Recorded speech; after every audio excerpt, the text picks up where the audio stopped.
Hey, what's up, guys? It's Andrew Santowski. I'm back with another UFC prediction video. This time, UFC Fight Night, Royval versus Kape. This event is currently in progress. I'm giving you my prediction video. Again, fight started at 7 p.m. today, Saturday, December 13th, 2025. Last UFC event on ESPN. Last UFC event of the year. 6-week hiatus until the 2026 events take place. So again, let's get into it. First fight of the night, Jamie Lynn Horth against Teresa Bleda. I had Bleda picked. Again, she lost. She got TK'd. So props to Jamie Lynn Horth.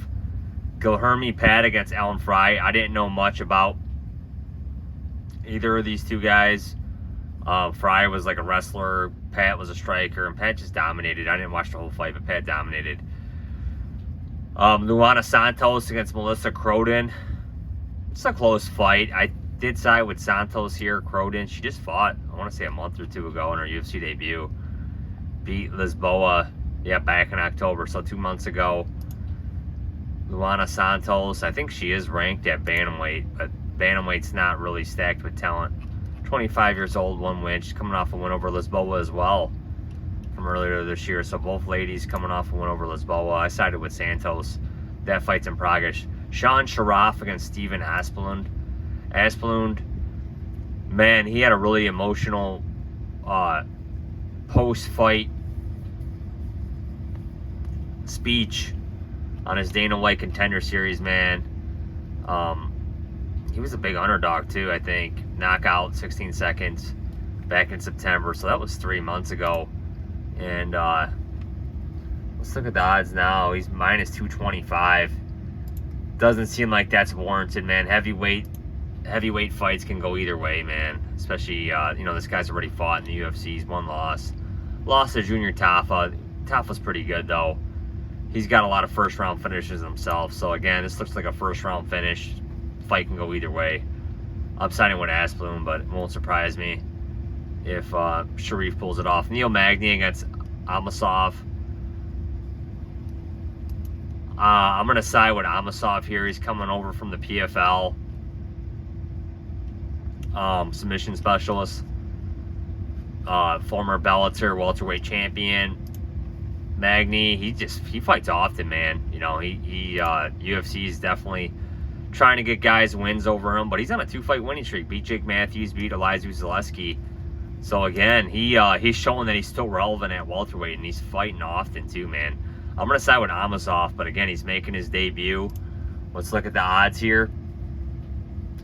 He's currently minus 525. Wow.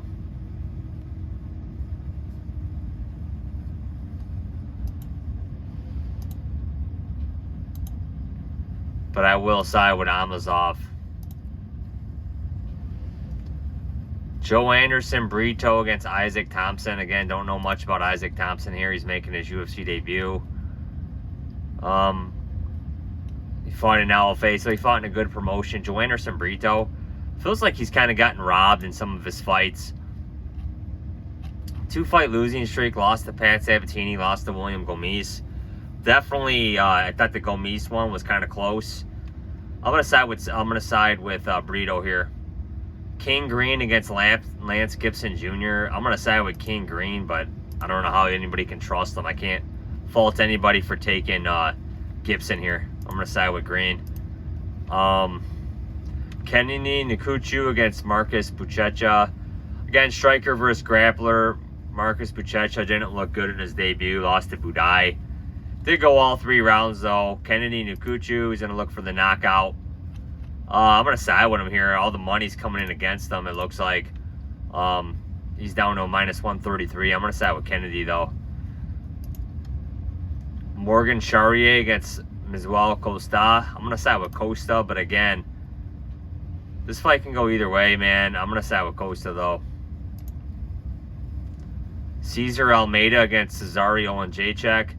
I'm gonna side with Almeida here. He's got the more UFC experience. Maybe Nzechukwu takes the first round. Can he keep that pace for 3 rounds? I'm gonna side with Almeida. I don't think he's that bad of a fighter, man. Thought he had his moments in that Roman Kopylov fight. Again, he's coming off a win over Abdul Razak Al Hassan, beat Ihor Patera. those are 2 fights post the Kape fight again. So I do think Almeida is a really good high-level striker. Again, Olin Jacek, just like his brother, punches and bunches, man. Good fighter as well. It should be a great fight. I'm going to side with Almeida. Giga Chikazi against Kevin Vallejos. Again, man, Chikazi, they're kind of giving up on him. 2-fight losing streak. You know, I think the UFC is trying to get a UFC newcomer a win here, somebody that they can use to elevate. Vallejos, 5-fight winning streak, 24 years old. Again, he's had a couple fights in the UFC. I'm going to side with Vallejos, but again, Giga Chikazi, man, he was headlining, you know, UFC fight nights, man, you know, a little less than 4 years ago. So, again, the UFC did try to build on this guy at one point in time, but now he's currently a plus 300. I'm going to side with Vallejos. Brandon Royval against Manel Kape. I don't understand the odds here, man. The odds are always real inflated with Kape. Minus 279, minus 290. I'm going with the underdog Royval here, man. He's the number 2 flyweight in the world. Kape's number 6. I like Royval, man. This guy is a dog. And I'm going to side with him here to pick up the win. So again, guys, my picks: Royval, Vallejos, Almeida, Costa, Nzechukwu, Green, Brito, Amosov, Asplund, Santos, Pot, and Bleda.